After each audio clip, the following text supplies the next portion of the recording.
نحمده ونصلي ونسلم على رسوله الكريم أما بعد فأعوذ بالله من الشيطان الرجيم بسم الله الرحمن الرحيم يا بني إسرائيل اذكروا نعمتي التي أنعمت عليكم وأوفوا بعهدي أوف بعهدكم وإياي فارهبون وآمنوا بما أنزلت مصدقا لما معكم ولا تكونوا أول كافر به ولا تشتروا بآياتي ثمنا قليلا وإياي فاتقون صدق الله مولانا العظيم اللهم صل على سيدنا ومولانا محمد وعلى آل سيدنا ومولانا محمد وبارك وسلم۔ اے بنی اسرائیل، یاد کرو میری نعمتوں کو جو نعمتیں میں نے تمہارے اوپر کی، اور پورا کرو تم میرے عہد کو، میں پورا کروں گا تمہارے عہد کو، اور خاص مجھ ہی سے پس تم ڈرو اور ایمان لاؤ تم اس پر جو میں نے نازل کیا، یعنی قرآن، تصدیق کرنے والا ہے اس کی جو تمہارے پاس ہے، اور تم نہ ہو جاؤ پہلے اس قرآن کا انکار کرنے والے، اور تم مت حاصل کرو میری آیات کے بدلے میں تھوڑی سی قیمت، اور میری نافرمانی ہی سے تم بچو۔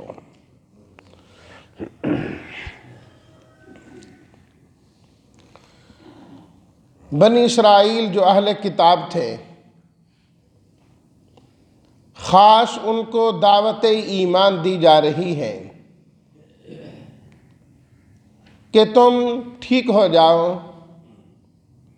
تمہارے ذریعے سے تمہارے متعلقین اور مریدین بھی خود بخود ٹھیک ہو جائیں گے۔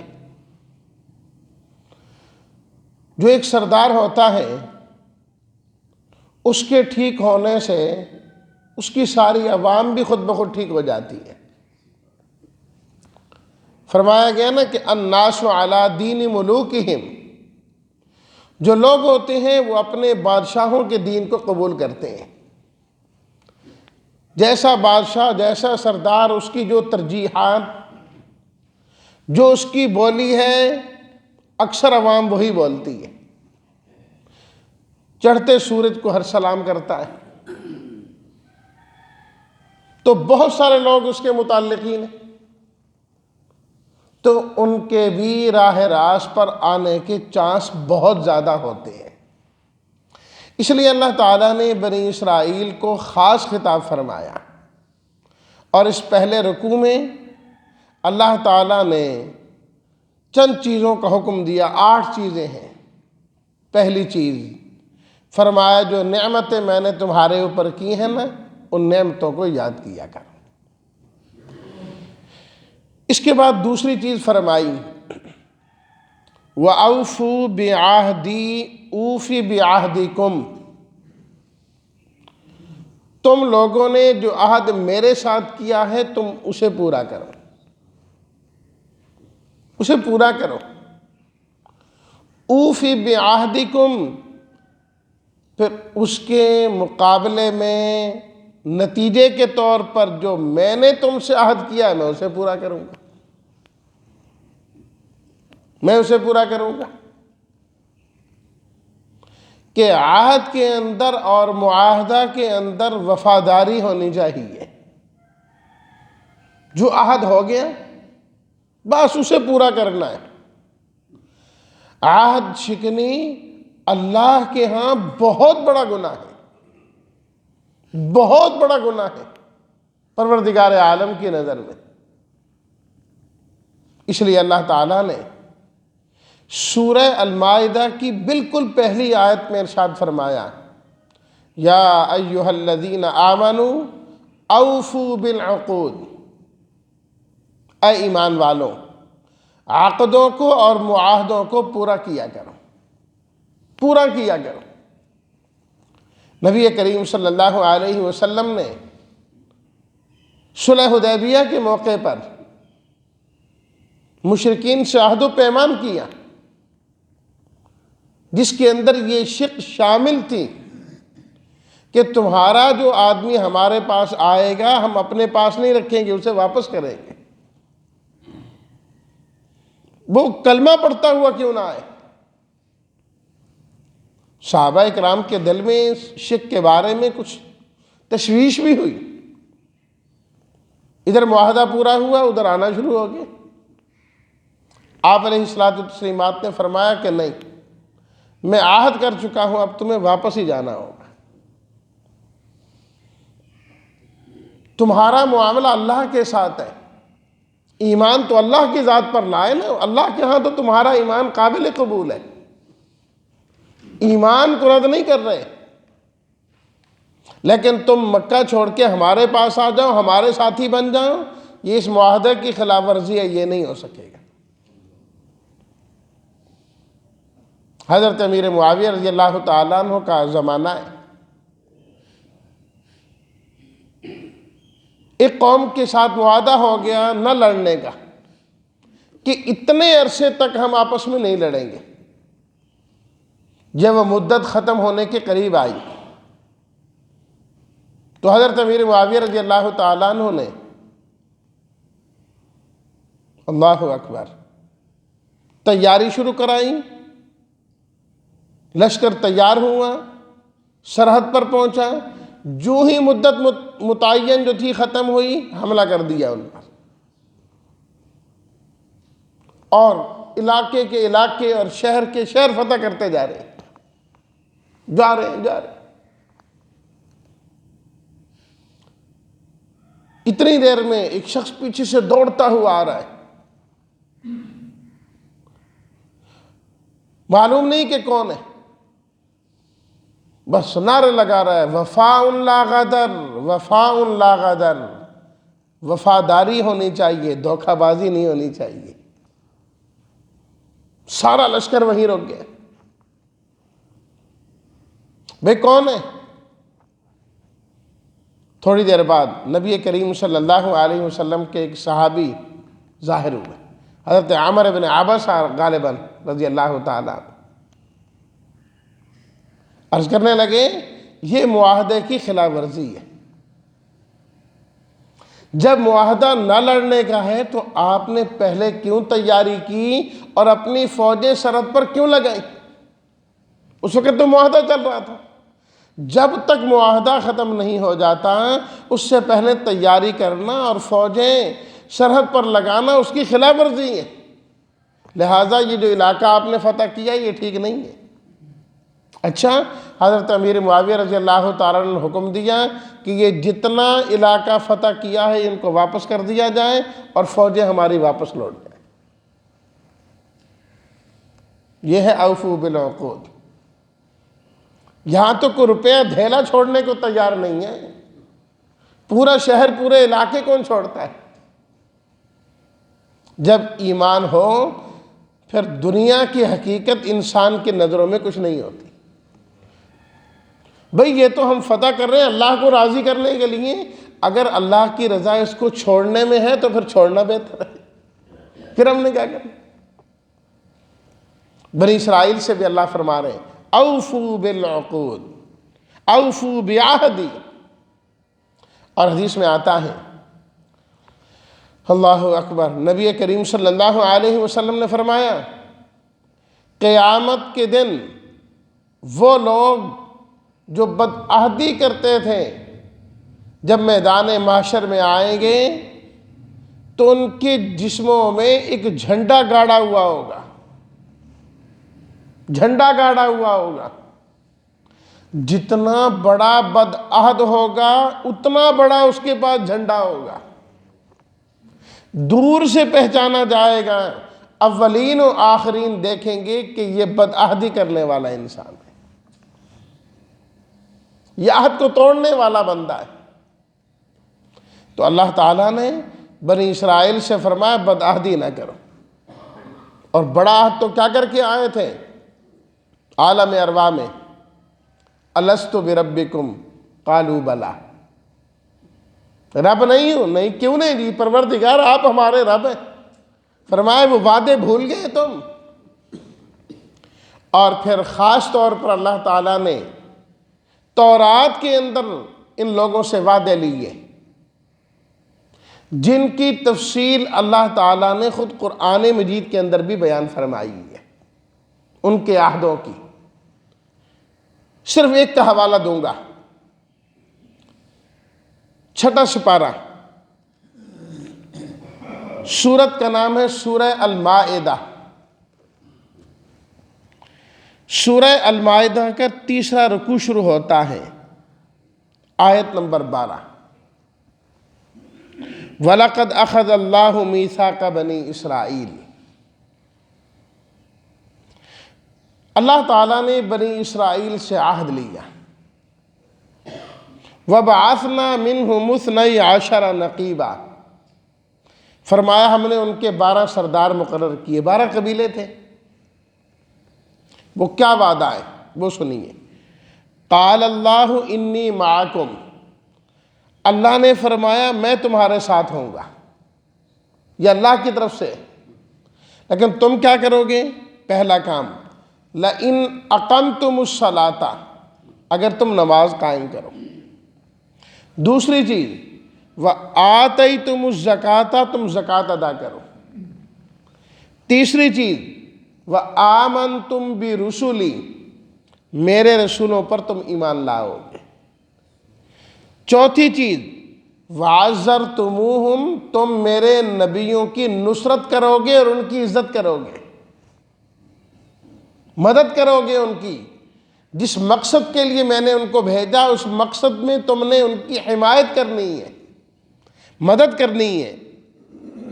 پانچویں چیز وَأَقْرَضْتُمُ اللَّهَ قَرْضًا حَسَنًا، اللہ کے راستے میں تم نے خرچ کرنا ہے، اور یہ خرچ کرنا تمہارا قرض ہوگا، جس طرح قرض کی ادائیگی واپسی لازم ہے، میرا وعدہ ہے تم میرے راستے میں جو دو گے میں بھی واپس کروں گا تمہیں، پکی بات ہے۔ یہ 5 کام تم نے کرنے میری طرف سے۔ کیا ہوگا؟ پہلا کام جو گزر چکا، انی معکم، اللہ پاک فرماتے ہیں میں تمہارے ساتھ ہو جاؤں گا۔ جس کے ساتھ اللہ ہو گیا، اللہ کی مدد ہو گئی، اسے اور کیا چاہیے؟ اسے اور کیا چاہیے؟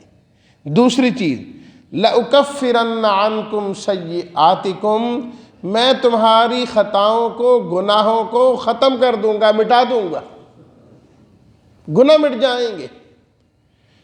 تیسری چیز وَلَأُدْخِلَنَّكُمْ جَنَّاتٍ تَجْرِي مِن تَحْتِهَا الْأَنْهَارُ، اگر تم 5 کام کرو گے میں تمہیں جنت میں داخل کر دوں گا، تم جنت میں چلے جاؤ گے۔ اور میں یہ بھی عرض کر دوں یہ وعدہ ہمارے ساتھ بھی ہے۔ اللہ نے قرآن مجید کے اندر گزشتہ شریعتوں کا حوالہ دیا ہو اور اللہ نے اس کی تردید نہ کی ہو تو وہ چیز ہمارے لیے بھی ہوتی ہے، ہمارے لیے بھی حکم ہوتا ہے۔ یہ عہد اور معاہدہ ہمارے ساتھ بھی ہے اس آیت کے ذریعے کہ 5 کام تم کرو، اللہ پاک فرماتے ہیں انعام کے اندر 3 چیزیں میں تمہیں عطا کروں گا۔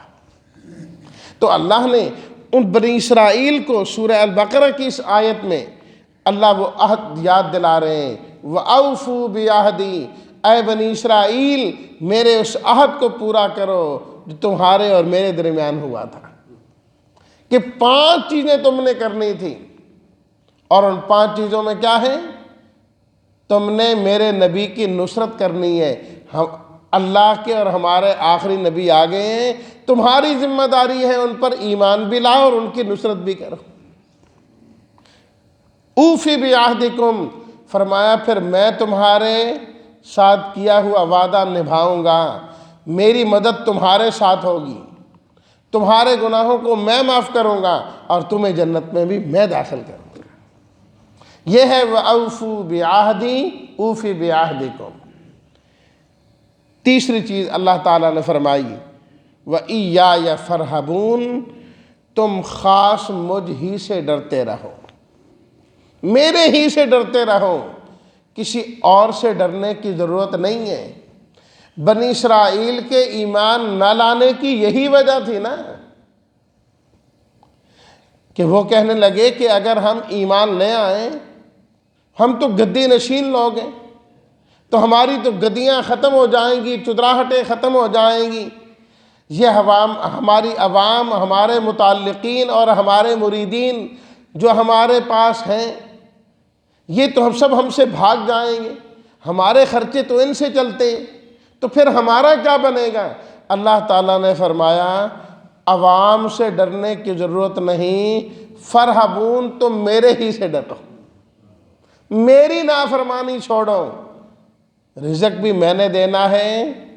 کس طرح ہو سکتا ہے غلام، یا آج کل یوں سمجھ لیجئے جس طرح کے مزارات کرنے والا ہوتا ہے، سردار کے ڈیرے پر رہے اور جائے اور وہ بھوکا رہے، یہ نہیں ہو سکتا۔ ڈیرے پہ رہنے والا کتا بھوکا نہیں رہتا، رب کے در پر آنے والا ایمان والا کیسے بھوکا رہ سکتا ہے؟